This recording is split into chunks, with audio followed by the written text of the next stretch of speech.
Hi friends and family of our southern front porch, it's great to see you today. Looks like, well, we've carried this year on our back most of the year because it's been such an arduous year for almost everyone, indirectly or directly because of COVID virus. And maybe this Christmas celebrates the opportunity to sort of wrap things up for the year 2020 and get into some subjects that are a little bit more timeless, bring joy, and give us a good deal of happiness when we think about it. Now, my uncle, my favorite uncle, Walter Shandoha, he died 2 years ago, and I'd like to talk about him.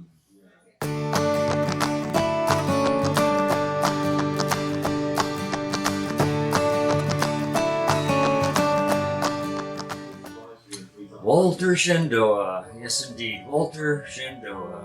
The name might not ring a bell immediately, but if you do have any cats and dogs especially, if you've ever bought a calendar with a cat and dog on it, if you ever bought a greeting card from Hallmark with a cat and dog on it, you probably have bought one that was produced by Walter Shandoha and his fantastic animal photography. He would have been 100 years old this year, and I think as a centenarian, I want to give him a salute for being the man that probably had the most influence of my life, and also influenced so many other people in the world, budding photographers, videographers even, and just lecturers on nature. One of my esteemed supporters here at our Southern Front Porch wrote me a very poignant letter, maybe about 4 months ago, on the video that I did on Walter Shandoha. Fortunately, TubeBuddy was not my buddy a couple of months ago when it deleted 20 of my videos. It shouldn't have happened, but I'm never going to get them back.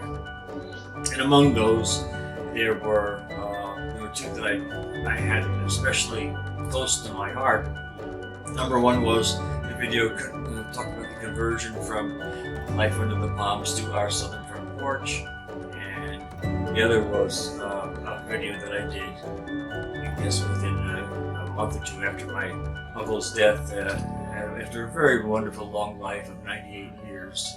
And I just wanted to go back to talk a little bit about Walter and some of the things that he really was known for. And I think a little background on him is he was a war photographer, and he was in the Pacific Theater, and he did take a lot of reconnaissance photographs over Japan. And I believe he visited Japan extensively after the Armistice Treaty was signed and the war ended in World War II. But at that time, there weren't a lot of opportunities for documentary type photographers other than maybe for news stories. And he basically single-handedly thought to himself, well, don't we have stars amongst us that we don't recognize that are invariably cute and lovable and give warm fuzzy messages to? And that would be our pets. In America, cats and dogs very often live better lives than human beings. It's just not a bad thing, but we do, it's just the way it is. We lavish our attention on cats and dogs, and that also applies to the members of the Commonwealth of Nations. Nothing has a better life than a British cat or dog either, for that matter. So after the war, Walter took his portfolio of photographs from the Army, and what he did was he did on his own sales pitches to various large companies, namely two of which come to mind immediately, which was the Kodak Company and the Ralston-Purina. And pets were becoming lavished member of our family after the war. Besides having the 2.3 children in our suburban homes, we also had 1 or 2 dogs and 1 or 2 cats, or 1 of each perhaps, or maybe 2 of each. Uncle Sandy, that's what I called him. And I guess he got the name because of his graying hair. I never really knew why Uncle Sandy was Uncle Sandy. Other than that, must have been salt and pepper hair from an earlier age. But he inspired that whole line of thinking of non-human photography subjects. And by the way, in later life, he was also a noted garden photographer. His still lifes of bowls of fruit and veggies from the garden still are gorgeous even today. And his own garden, he had a 46-acre farm in Hunterdon County, New Jersey, which I believe 2 of the children still live there and raise horses and still keep the farm alive. It was a wonderful house of love that our family certainly loved to gather all spring, summer, and fall. And it was just sort of the right place. It was in between our New York relatives and our Philadelphia relatives, and we all met at his home. Generally speaking, it was on Mother's Day. That's when warm weather was dependably there, and we just had a really good time setting off the spring with the so-called introduced Cousins Club. But anyway, I just wanted to say that, as I said, Walter did touch me in a particularly strong way. Trying to know how my own limits could be tested, and of course now they are being tested on YouTube. Well, I know that he was also a person who never had a loss for words, and he probably would have had a wonderful channel on this medium. He probably would have run circles around me. I'm just a protege of his. I'm not that famous, although I am told that of all the guys in the family, I probably looked like him the most. So I feel particularly blessed in that regard. I'm a 40-year earlier version of Walter Chandoha. But at any rate, his influence for young photographers now is stronger than ever, and still life subjects that would have been painted are now wonderfully done in photography. Landscapes that would have been in paintings are wonderfully done in photography, sometimes stretched over canvas, so it does really pick up the ambiance of having it be a painting. And the same goes too for the animals. The expressions that one can have working with an animal is almost infinite. And my uncle always said to get one fantastic animal picture, you probably had to take 100, and he did. Walter had his share of tragedies in his life. He lost his son at age 46, I believe, to a brain tumor. His son's name, Hank, very special to me. I probably was as close to him as I was to anybody in my family. And his very loving and very supportive wife, Maria, who I call Aunt Bibi, because she was the baby of her family. She was solid gold heart. That word is used often more than it should be, but Aunt Bibi did some really wonderful things for people. She made cancer pads for many patients in the surrounding metropolitan areas where they lived, because they just needed to have fresh linens, and there weren't enough in nursing homes or hospices that had that, and she would be doing that kind of work. She'd bring meals over to nursing homes. She was Uncle Sandy's #1 scheduler, receptionist, secretary, you name it. She did everything for him, and I imagine it was quite a loss when she died at age 64 of mouth cancer, which was discovered very, very surprisingly, maybe not so surprisingly, with just a routine dental exam. She was a smoker, and I guess at one time a heavy smoker. So she lost that battle after maybe 3 long years of surgery. It was disfiguring surgery. I miss her terribly. She was my soulmate, and as were several others of her family, my soulmate. Her brother, Uncle John, a quintessential South Jersey gardener. Um, he had my heart, and I had his. We just were so close. We spoke without words, as I did with MBB. We spoke without words. We remember to let our heart do the thinking, not just our head. And she was a good balance for Walter Chandoha because he was all business, all promotion, all talent. But as a heart person, that wasn't his strongest point. He had a very quick wit, and he also had the acumen for this mind, just marketed on the spot changes, and he was a self-made man. In our family, we don't have too many millionaires in my family, but he was one. If that's how you want to measure a man in terms of their attainment, that's nice. But I just was awed by his brilliance and his creativity and his self-motivation and his encouraging those around him to continue to try to do better, because as I said, you never handled any one thing that you couldn't handle with a little bit more effort and thought. So I hail to you, Walter, for happy birthday 100 at this Christmas time. And we miss you as much as we've missed you from the day that you left us. Probably always will. You will be legendary and you will be immortal. And I thank you for gracing my life for as many years as you have. We've had our differences. We've had issues that maybe tied us up a little bit from being as close as we could have towards the end. But time fades those, and in the 2 years hence that he's left our presence here on Earth, I've come to appreciate him for the gem that he was.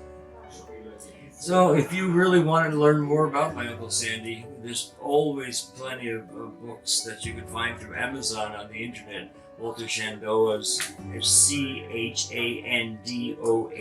by the way. Book of kittens and cats, dogs and puppies, horses, several gardening books. I believe he did a safari to Africa, and I think he has African wild animals, a book of that. He's got a lot of books. Plus, there's plenty of print material if you're looking for photographs and cards to send to people. People still do that, I suppose. Once in a while. Uncle Sandy probably doesn't realize we do that on the internet a lot more. And calendars. He still has his photographs as lifetime copyright for Walter Chandoha. But I think you'll find it an interesting story, not just for what he became, but being a baby that was born, I believe in 2018. Excuse me. Oh my goodness, 1918. And his life was privileged. His immigrant parents, mother and father, were very enterprising on their own right. My grandfather got his GED, spoke perfect English. They came from the Ukraine, and he had a very successful grocery delicatessen in Bayonne, New Jersey, later in Astoria, Queens, New York. And my grandmother would be doing the salads and the pickles for that deli, and they gave away a lot of food during the Depression time because they were so grateful to be in this country. Most of the time they never got paid back, but they felt good doing something for others around them that were less fortunate, because this country was gold to them. And I guess it carries through. I mean, everybody in this family's done well.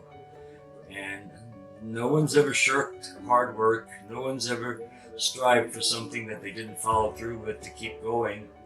And I know from my interpretation of how Uncle Walter Chandoha and I relate, it's basically a very quick wit also, and a very sharp mind. And you can tell there's something special going on when you feel and see things that other people don't feel and see, and could ask questions about things that they don't have a clue about. So Uncle Sandy was always good about that. So Walter Chandoha, I love you as you turn 100. I always did love you. Didn't always understand you, but then there was quite a degree of age difference. And also, when I moved to Florida and he was spending his 30 some odd years after Maria passed away, I didn't see him that much. I started to become involved with my own business, which is what happens when you have your own business. It definitely takes you away from the family. It's a great thing for your own self-respect, but it takes you away from the family. So, I salute him for everything he is.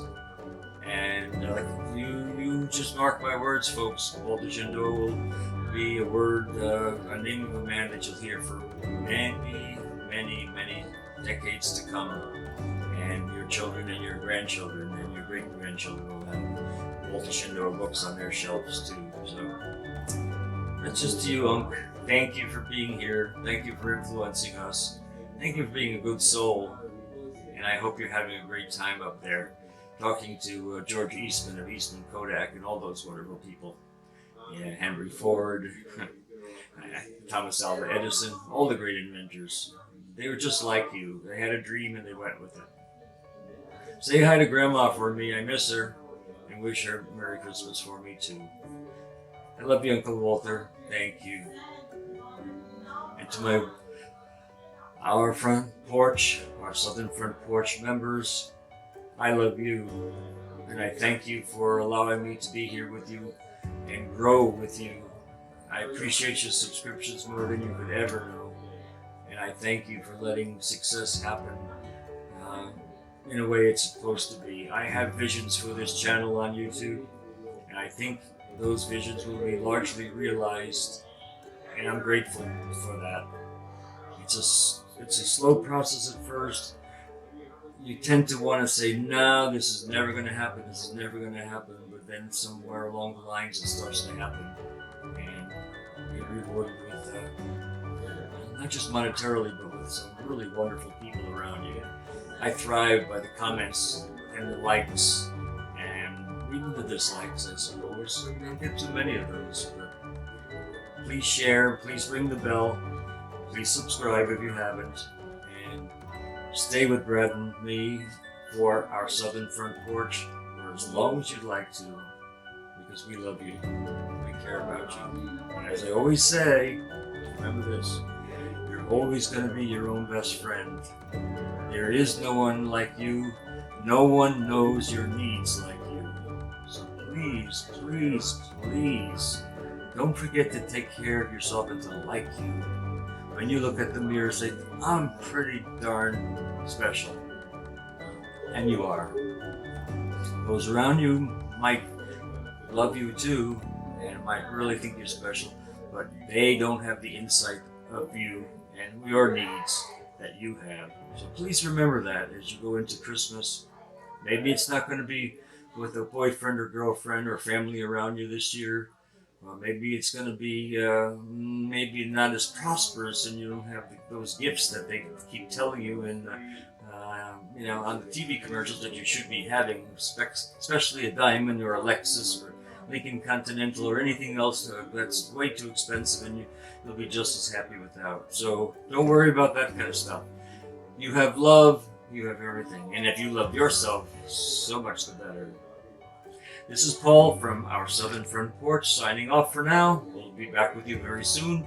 We have another wrap-up video, Brad and I, of our trip, the recent trip to Alabama to set up things.